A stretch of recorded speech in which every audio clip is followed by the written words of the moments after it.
Right, so we'll make a start for now. Um, Welcome everyone to this afternoon session. My name's Sania Qureshi and I'm going to be the chair for this session. There are just a few housekeeping guidelines to go over before we get into the nitty-gritty of the session. The first being that this is being recorded. And we have tried to turn off the pings. I know that's been something that's been a bit of a point during this morning session. We're trying to figure out a way to do that. But in the meanwhile, we thought it would just be a good way to keep everyone awake after the lunchtime session and all active and engaged while we start the session. So to begin with, Dan, if you're able to share the housekeeping slides, please, and I can go through the points on that. That would be really helpful. Thank you. Great. So just to remind colleagues, and I know you all have, but if you could please keep your camera and microphone off while the panelists are speaking, and do use the chat box to pose any questions or comments that you'd like to ask either of the speakers or discussions between yourselves. All of the session attendees are able to view everything that you write in the chat, as well as your name and affiliation that's associated with your team's ID. And during the Q&A session in particular, if there is a question that you'd like to ask verbally, please feel free to use the the more button in the top corner of your screen to raise your digital hand to ask a question when called upon by the chair of the session. Just to let you know that I'll be handing over the chairing of the Q&A to Dan Wake for the latter part of this session because I've got to rush to another session. All of the sessions, like I said, are recorded and your names are visible to everyone, so do keep that in mind in terms of the collegiality and the support that's given to each other in the chat. So without further ado, we'll make a start now. I am going to be the first speaker, so I'm Sania Qureshi. I am of Asian African origin and I have medium length dark brown hair, and I'm currently wearing a black and white polka dot dress. And I work as the head of research and development and culture at the University of Liverpool. And I'm also a lead for the European Educational Research Association's Early Career Network. And in this role, I lead both a portfolio of UK and European research and talent development activities. And I also support VITAI through being a peer reviewer for the European HR Excellence and Research Award. And one of the primary activities that we've led here at Liverpool through our Concord at Work is setting up the University of Liverpool Research Staff Association, which is what I'm going to talk a little bit about over the next few minutes. So initially, I don't have any slides to share. I just wanted to make this like a really informal conversation about how we really put our researchers at the very heart of the way that this community, a community of practice and this network for engagement and support of researchers at the university was set up. It was very much modeled along the lines of a formal network with formal chairs in place, and a structure of regular meetings, representation from across all the university faculties, as well as the various different departments where we have what we're known as liaison members, which are now evolving into a more core active team of representatives who aren't just liaison members, but take an active role in the representation and participation and governance of the Research Staff Association at Liverpool. And in terms of the way that we were able to sustain, or we have been able to sustain the momentum of this Research Staff Association since its creation in 2018, it's very much overseen and managed by the Development Academy at the University of Liverpool. We are the university's central development team that supports researcher, academic, and organizational development across the university. But although the Research Staff Association is led and run and organized by the researchers, at Liverpool, we were mindful of the recognition that to maintain that momentum, particularly in view of the fact that researchers with the fixed term contracts, the changing nature of their roles, there needed to be at least one or two individuals that provide that continuity, and that have that legacy knowledge of how the Research Staff Association has grown and evolved over the years. So that's where my role and my colleagues' roles as researcher developers come in. It's more a very background supportive sort of a scaffolding role that we have for the Research Staff Association, but the momentum is very much led by the individuals. So in terms of the representation and the activities that they have, we were very fortunate at Liverpool to initially, from the very point of setting up the network, to have senior management engagement. So as an example, the Pro-Vice Chancellor for Research and Impact during COVID, he met the co-chairs of the Research Staff Association every 2 weeks, actually, just to have almost a one-to-one sort of conversation and engagement with the 4 co-chairs to understand what were the needs of researchers specifically when COVID happened. And these meetings now are a regular occurrence every month or every 2 months, depending on diaries.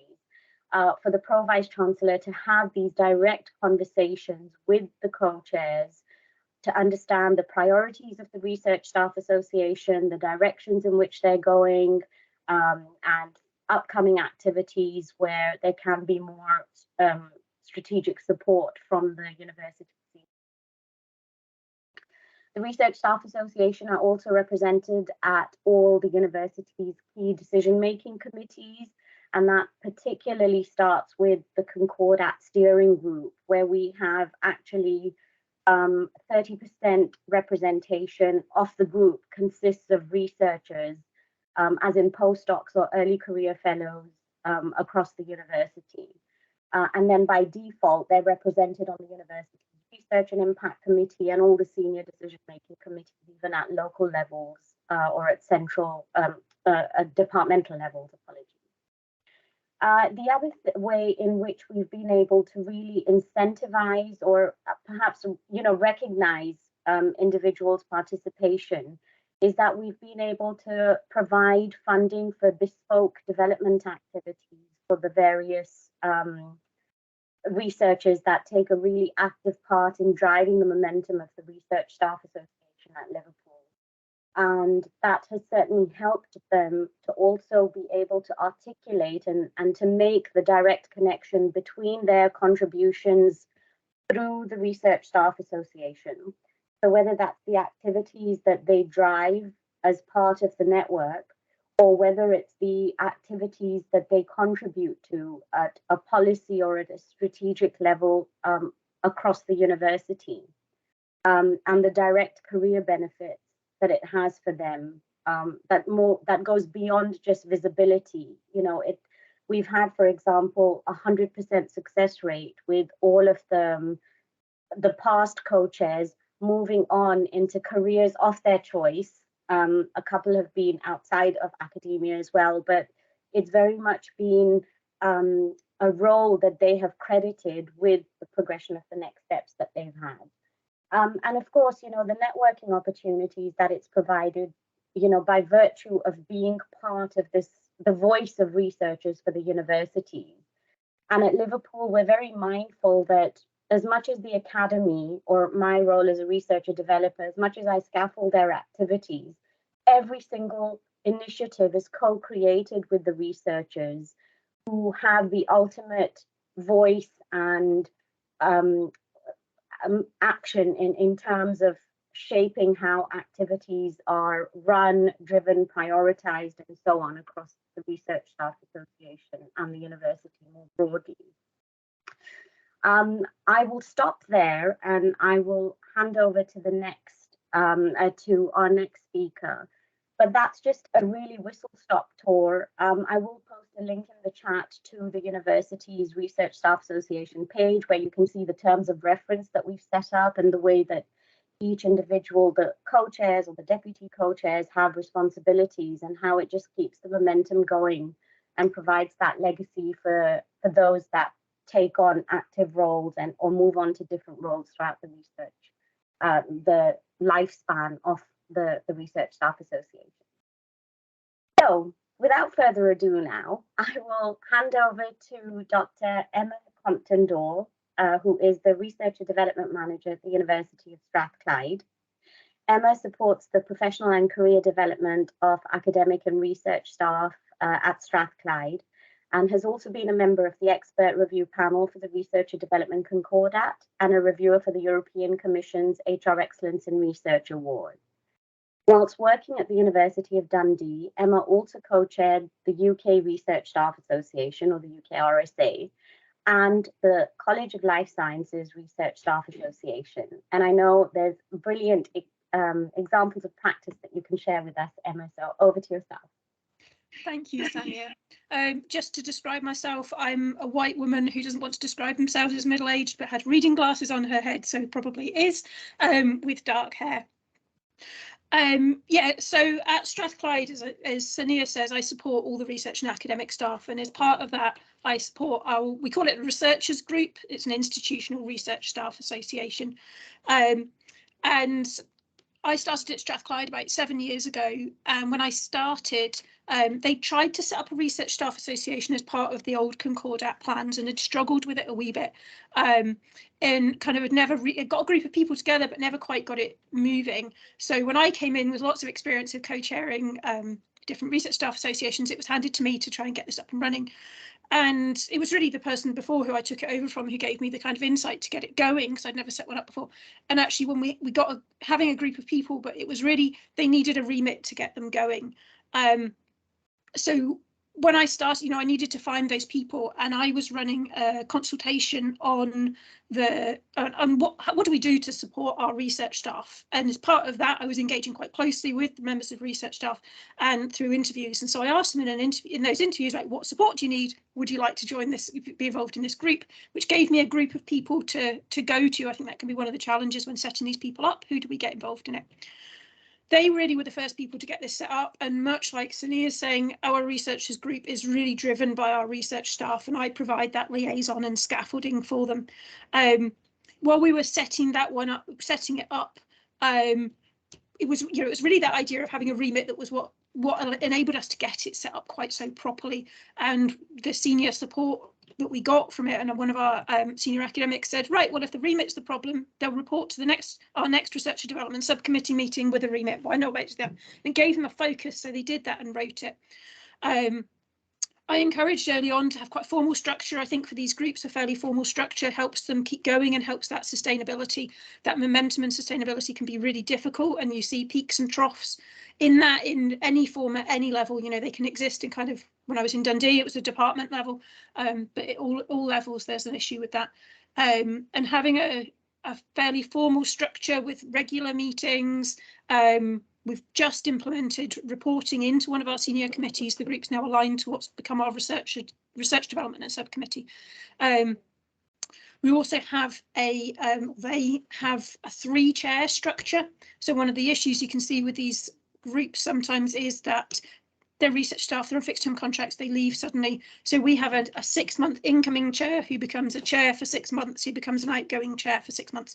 And by doing that, we have had a point where 2 chairs left at the same time because they got jobs in other places, but there's always one person to keep it going, and you've kind of got someone in training and then someone to support as they're going, and we find that's really, really helpful to keep the group going.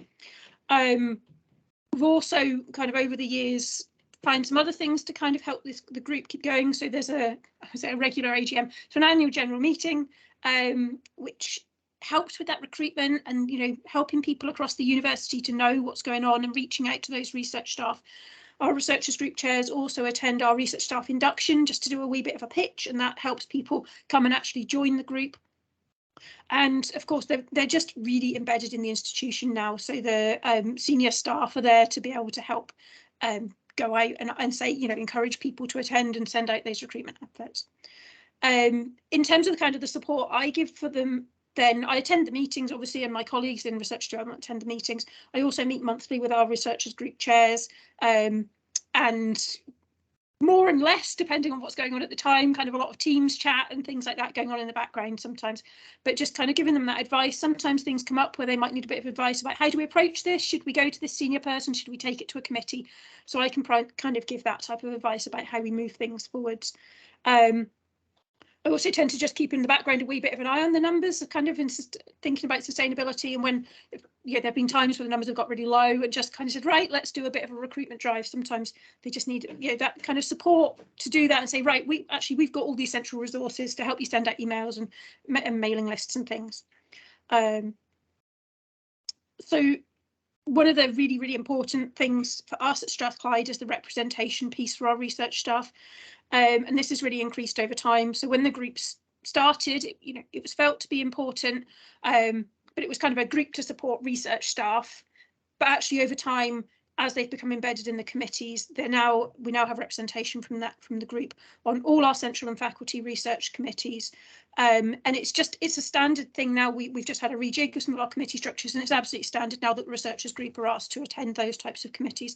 It's just their voices, it's so valuable having their input that they're absolutely core of what we do. Of course, they've been absolutely instrumental in our Concordat, the new Concordat work. We've got members on our steering group and our working groups for that. So it's just that representation piece is really important. In terms of activities, they run a seminar series and completely we give them a wee bit of support sometimes, but momentum comes from them. We run a seminar series called Growing Up in Academia, or Growing Up in Higher Education it's called now, which is the kind of warts and all stories of how people got there and to where they are, what have been the challenges as well as the positives. And they also organise a conference every year called Strathwide that is targeted at bringing research staff together. And one of the chairs a few years ago went around the faculties and basically crowdfunded for funding for collaborative projects. I asked the faculty, said, can you all put 5k in? And they went, all right. And now that funding goes to research staff only collaborations that have to be across different faculties, and provides that group that have real trouble getting access to independent PI funding with a small amount of seed funding to get projects going, which is just amazing. And they really do that with very, very little support from me. They organise that conference annually.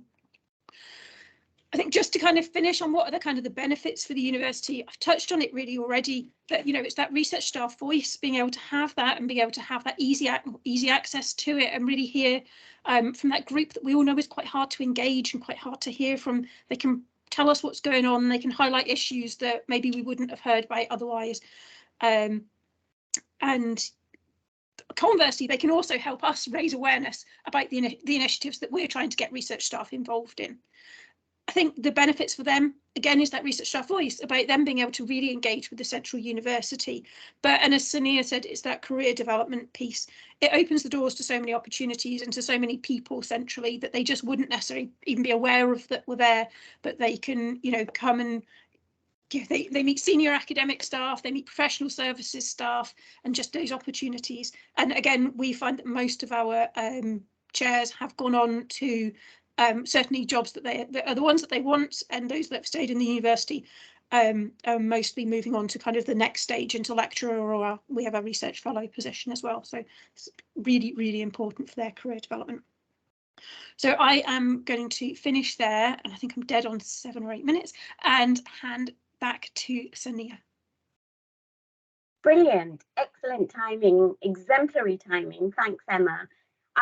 So there are no questions in the chat that have come in so far, but what we'll do is we'll hand over, I'll introduce Dr. Anjali Shah now. Anjali is an epidemiologist working at the University of Oxford. She was previously a part-time researcher developer at Oxford's People and Organisational Development Group, and she used to be co-chair of the Oxford Research Staff Society for 3 years, during which researcher representation and community building increased substantially. Anjali is also currently co-chair of the UK Research Staff Association, or the UKRSA, and represents the UKRSA on the Concordat Executive and the Concordat Strategy Group. So over to you, Anjali. Thank you, Sonia and Emma. I'm not sure I have a lot to add, but I'll give personal story flavours to the main points that you've given and just recap. So a year ago in my department, we had a group of postdoc mentors who had open surgeries, etc. So in the department, we had some senior staff support. I'm not sure how much it was used though, but we realised we needed to start a research staff association. And we also got feedback from people who joined during the pandemic that they were getting to know their research group, but they hadn't got to know, I mean, it's a very friendly department. Normally people pass by and talk to each other all the time, but because of the pandemic, that hadn't been happening. So really the momentum to start the Research Staff Association in the department came from that. Oh, we need to get people together, like-minded people from different research groups, and be friendly and be welcoming and be diverse. And pass on, you know, the excellent culture of the department, because it wasn't getting through. So what helped was having an associate professor who said, yeah, this is a good idea. What can I do to help you get this going? So she organised with the head of department a little startup budget. So it's okay, let's throw a launch pizza party, you know, and publicize it really widely. She had already created an email group of early postdocs in the department. And we said to her, well, we want to call it research staff. We want to expand this, you know, this should be more inclusive. So we had this launch event, we got people around. And from that, we said, you know, let's do things that we enjoy doing. Let's have picnics. Let's have a monthly coffee social. Let's do things that we would want to do and bring people together.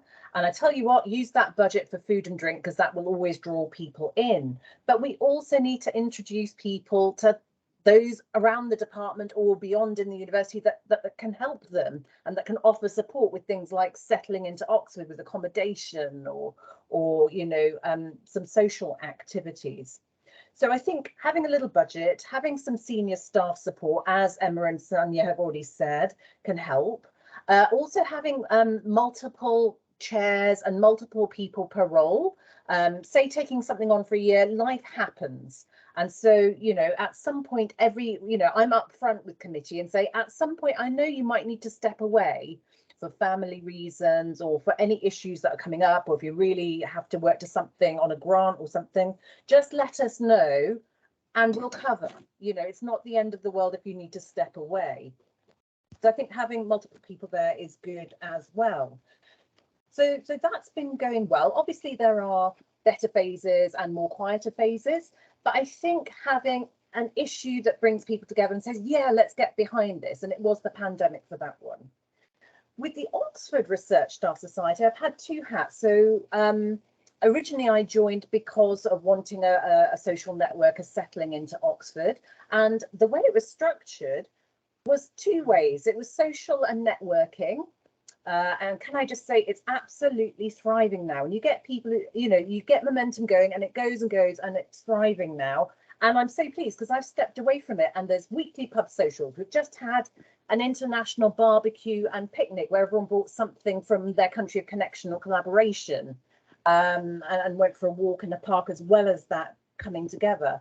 Sports events, theatre trips, board games nights. It's all stuff that people should want to do and create the community. And that's worked really well. But the other side of it was representation. So from the outset, OxRSS did have the support of the Pro Vice Chancellor of Research and did have a spot on the Research and Innovation Committee, a high-level committee. That has grown. When I came in, there were just a couple of representatives per division at Oxford. And then we realised, you know, there's nearly 5,000 researchers at Oxford. You can't have 6 people or 8 people advocating for all of that. We need people in every department. So we aimed then to get 1 per department. Then we said, OK, there's turnover of people coming and going. We need more than 1 person per department. We need this handover going on. We need mentoring going on. And bit by bit, we were invited more and more to be on more and more committees at Oxford. And I am so pleased that it's gone again beyond what I started. We now have a place on council. We have a place on personnel committee. There is now, the university have taken the representation structure and formalised it. There's representatives in, thank you, Anne, who's just posted the link. We've got representatives for every department, and we're now aiming to get a senior staff member in each department to be an advocate. But how that came about? Well, the Career Service were terrific. They realised that researchers aren't always going to stay in academia. They need to step away. And so Rachel Bray, who's now the head of the Research Staff Hub, she set up a meeting with me and the Vice Chancellor and some other researchers from other divisions. And the Vice Chancellor said to us, what do you want? She got to hear our stories, got to hear our experiences. We said, we'd love to have an advocate at the top advocating for our issues. At the moment, there's a strong voice from the students, the staff, the research staff need a stronger voice. We are the most diverse group as well, but we're also a transitory group. So we got an advocate, which was amazing, who reports directly to a Pro-Vice Chancellor. And now there's funding for a Research Staff Hub as well. There's a lot of support. And the representation structure is now so valued that those on the Research Staff Consultation Group get a £2,000 fellowship, which they can put towards their own personal development. So there's a recognition that they're going to give a lot of time and sit on at least 2 committees. So it's really, really thriving. But again, what got people to sit up and take notice of OxRSS was the fact that Brexit happened, the vote, and researchers said, Anjali, I knew nothing about politics or Brexit at the time. Anjali, you've got to do something. What does this mean for us? We have no idea. And that issue galvanized things and got people, the senior people around the university, to take notice of the Research Staff Association. And then last but not least, I've done work in UKRSA and I'm co-chair of UKRSA. And in terms of being involved, I should say, I'm going to put a link in the chat. And this link goes to the UKRSA website. And right at the bottom, if you scroll, there are 3 important documents that are a little bit old now, but it's what are the benefits of being involved in a Research Staff Association? How do you set one up? What impact will it have? And I can say at the highest level, as co-chair of the UKRSA, I can say, hello, international researchers and the charges for coming here to work in the UK are ridiculous. What can we do? And people listen to me. And I can say with the Concordat, absolutely, we need the 10 days for professional development policy in it. You are not dropping it from this document. In fact, when we review things, and most institutions have implemented this 10 days, we're going to go further. So I'm here advocating for more than 75,000 researchers and their issues. The committee said to me, even though it's an issue close to my heart, actually others said to me on committee, Anjali, the top topic of the moment, and it's in the Concordat, is mental health and well-being. The work done by Wellcome is so fundamental, we have to do something this year. So you can make things happen if you get involved at whatever level, departmental, university level, or going national.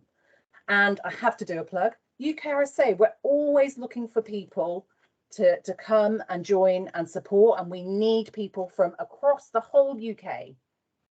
We don't want to be dominated by the privileged Russell Group universities. We want everyone on committee to come in, and particularly the devolved nations. And, you know, there's going to be a national postdoc conference coming up, and there've been really successful ones in the last few years. We've got to build, we've got to keep it going. And when I step away, like the Oxford Society, I really hope things grow and thrive. And the more people that get involved, we can share the burden. It doesn't have to be onerous.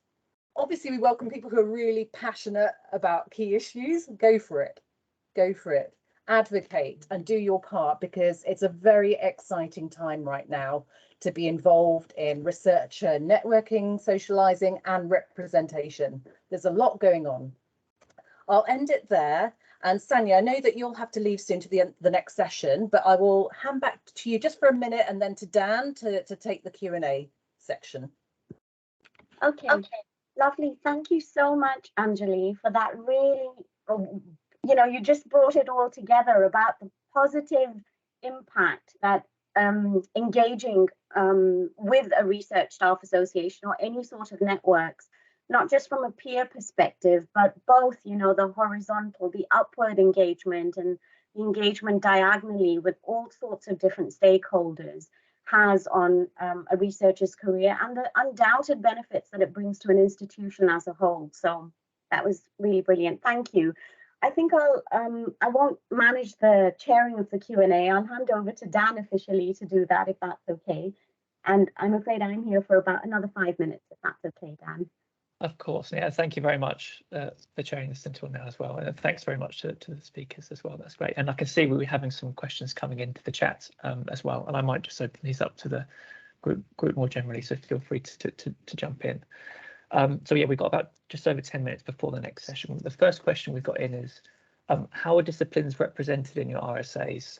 Does the composition of the group affect the events and initiatives you run? And as a result of the people, the people interested in joining, would you run discipline-specific programs? Maybe I could start with Anjali first.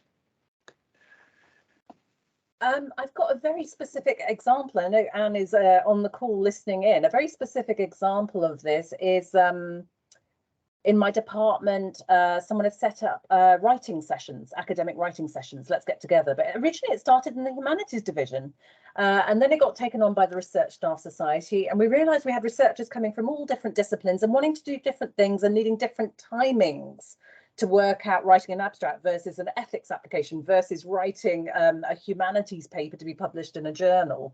So there was diversity there. But the great thing is, I think it's been taken up by the different divisions as well. So having multiple people offering good ideas and just tailoring it slightly to work in that dimension can be great. But equally, the one where it's multidisciplinary, people bounce off each other and come to it from very different angles, and it does help. Sometimes being with someone who knows nothing about your discipline. So that's one example where, yes, I think it can mushroom in various ways. Great, thank you. Would anyone else like to come in on that question? I'm happy. I mean, it's very similar to what Anjali says as well. But what we've also done, the Liverpool Research Staff Association, there have been some discipline-specific ones that have been organised, but they've always been organised. You know, for example, we did the Research Staff Association organised a panel discussion with successful fellows in the health and life sciences. And a few weeks later, there was a similar panel organised for those specifically in the humanities and social sciences. So where there are discipline-specific activities, they are very much tried to be replicated. But on the whole, there's a focus on trying to make it relevant to all. I'm happy to come in as well. I think, yeah, it's an interesting question. When I thought of it, when I think the question about does the composition of the group affect the events and the initiatives? Absolutely, because they bring their own exciting ideas to it. And but actually thinking back, I don't think it's anyone's ever really wants to push it in a kind of a disciplinary focused area. But I think they've got that they're coming in because it's a whole institution place. We did have an initiative. I think it didn't end up really kicking off as much, but looking at maybe setting up kind of like Teams chat groups around specific disciplinary areas. So maybe like if people were programming in a certain language, setting up like a group for that. I think the idea came in just as the pandemic kicked off, which was maybe why it didn't happen. So in that terms, but no, generally the initiatives get different things because they're different people, but they tend to not be disciplinary. We do have, as part of our new Concordat commitments, that we will set up faculty based or kind of more disciplinary based researcher group type activities. They look different in different disciplines. You know, we've got a business school, humanities and social sciences, but we've also got massive engineering and science faculties. What they want in those different places and what you can do with the, you know, we've got one place where we've got 11 members of research staff and another where we've got over, you know, 300 or something. So that can be very different, but yeah, we are hopefully will do something at a faculty level. Brilliant. Thank you very much for really helpful comments. And so, yeah, I understand if you need to head to the next session now, which is in a few minutes' time, that's completely fine. Great, thanks. So we've got another question in, whether anyone has an experience of building research engagement with those working in the NHS. Anjali, Emma, do you have experience of that at all? Anjali, would you like to come in? Yes, I mean, I'm part of the medical sciences division at Oxford. So whilst we didn't explicitly set out to connect with clinical researchers, we do have them representing their departments and feeding in. And there's one example that really struck me, which was we had a clinician specialising in a certain area, who joined the Disability Advisory Group or Committee on Disability, and she brought so many valuable things to that committee from both the perspective of researchers who've got disabilities, but also the clinical side of it.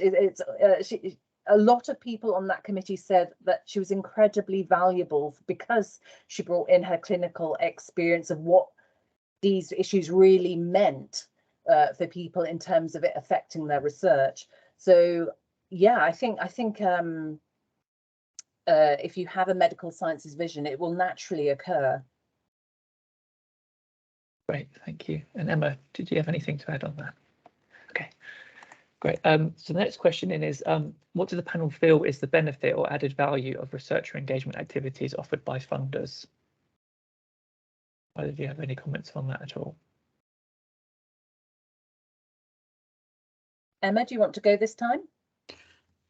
I guess I'm kind of questioning exactly what researcher engagement activities, because there are a few different ones. I know that the UKRI tried to have set up a, I've lost the word, but everyone knows what I mean. A group like, yeah, a kind of, that's it, a forum. It's something a bit broader than this. I think it's really good. I think the more funders can do to engage with these groups who are for lots of reasons and not really often their own fault, hard to engage with, and they find it hard to engage. So, and I think funders are one of the places they go to for that kind of support. They don't necessarily feel, if they're not part of the groups we run, they don't necessarily feel part of the university. We know that a lot of research staff don't feel, they feel like they belong to their supervisor or maybe to their department, but they don't necessarily feel that allegiance to their university. Whereas actually their funders are one of those places that they might feel like that they're actually part of that. So yeah, I'm just going to encourage it, whatever they have. If it's okay for me to chip in, Dan. Yeah, of course. No, I think the ECR Forum has more than 3,000 members now that's being run by UKRI. So it's a massive pool. It is cross disciplines. And if they want to run surveys, that's terrific as well. And they have a regular newsletter. They also put out calls because the funders and other key stakeholders want to hear from researchers. I think that's been slightly less effective in terms of getting people in to focus groups and into committees and to hearing what's going on at the highest levels. And so I would encourage people to take part when these initiatives come about. Like, they really do listen to you, and it does make a difference. For example, the project on narrative CVs and how they might be used successfully. It is vital for researchers to speak about those kinds of issues. Because it will help progression and promotion, and it's valuable for the research themselves to see what the funders are thinking, seeing the direction of travel, but also for their own grant applications or decisions about their future careers. They can have a better idea of that, or if they want to step into something else. So no, I think it's vital to take part in these initiatives. Brilliant, thanks very much. We've got a few more questions coming in, but I'm a little bit conscious of time, so I might combine some of these slightly, if that's okay. I think they're around sort of selling the time to people. So we've got a question in on how have you sold the time the research staff spend on this by being involved in the RSA through their line managers, the PIs, and then linked to that question, have you sold to the time to those involved when time is one thing that researchers always need more of, increasingly so since COVID. So I'd maybe start with Anjali again there. So in terms of PIs and managers, it goes in two directions. One is to ensure you're still going to complete the work done that is required in the desired timeframes and building that trust. But the other dimension is they've been researchers themselves. So if there is a key issue such as mental health, or I'm doing this, I'm doing that, keep them briefed on the higher level blue skies idea of why you're doing it and why it's important. And in general, they will be supportive as long as your research work continues and progresses. In terms of research staff themselves, like I said, I think you have to be human about it and say, of course, at different times, you're going to be able to step in and step out, and let's mitigate that, and let's just have open communication of what's going on. But like I say, Oxford has stepped forward in terms of recognition and awarding fellowships and awarding you know, some money to recognise the fact that people are giving time formally and during working hours to sit on committees, etc. So even if it's a title fellowship, even if it has no money, you know, just recognition at the institutional level that this work is being done is important. And sorry, last but not least, I know Emma mentioned it already, but these roles lead to jobs. It leads to greater networks, greater connections and jobs. I've got jobs out of doing it. Brilliant, thank you. And I would- Emma, yeah, sorry, go for it. I would absolutely not be here today if it weren't for the Postdoc Association in Dundee and UK RSA. Absolutely not. It leads to jobs. But yeah, no, I was going to say that I think, you know, in terms of the researchers themselves, it's about those opportunities, that leadership development, the career development, the networking. Sometimes we find people come in because they've got a particular thing that they've got a problem with. And actually, I can think of that happening when I chaired UKRSA and when I was in at a university, and it was both of those were around maternity leave, which is I didn't really make that connection. But anyway, sometimes it's people come with that, but it's about, you know, that the opportunity here, the career development, the ability to engage with the university, how good that's going to be for your career development. I think the piece with the PIs is harder, and as Anjali says, it's about, you know, as long as they can complete their work, but also we have the 10 days development time now, and this for me is part of that 10 days development time that they, you know, we have that expect, plus the greater, actually it's probably part of the extra leadership development on top of the 10 days that they're supposed to be getting. I think from the other piece for that is the senior support, you know, right to the top, we have people who are very, very pro the researchers group and how important that is, and that these staff are engaging with those senior staff so they can be saying, look, this is a good thing. That's not to say, and I'm sure there are research staff out there in any university who are struggling to engage with these, but having that kind of top down and, you know, why it's good for them bottom up support is definitely helpful. Brilliant, thank you very much. Thanks, Anjali and Emma. I think we're at time now. So yeah, thank you so much for your contributions today, and thank you everyone else for joining as well. Just a reminder, the recording will be available after the event as well. The next session is about to start on how to use 10 days of professional development, so I hope to see some of you over there shortly. Thanks very much.